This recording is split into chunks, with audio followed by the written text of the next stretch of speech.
இவங்க எல்லாம் வந்து சிறு குறு முதலாளிகள். நம்ம பார்வையில் இவங்க தான் முதலாளி. ஆனா அவங்களோட பார்க்கும்போது இவங்க ரொம்ப கீழே இருக்கிறவங்க தான்.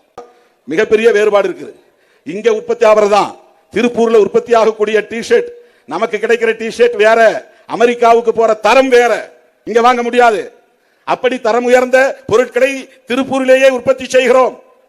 தரம் உயர்ந்த இறால்களை தமிழ்நாட்டின் கடலோரங்களிலேயே நாம் விளைவிக்கிறோம். அதனால் அதை நம்பி இருக்கிற அத்தனை பேரும் நாம் பாதிக்கப்படுவோம்.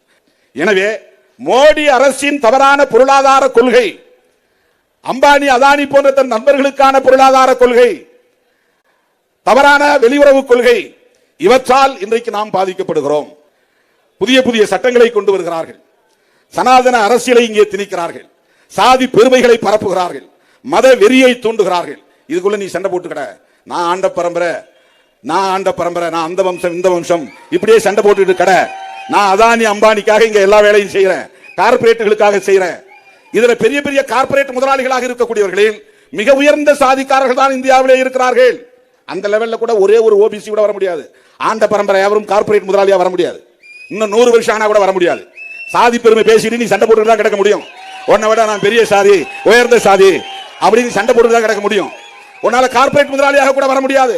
அதானி மாதிரி அம்பானி மாதிரி வர முடியாது.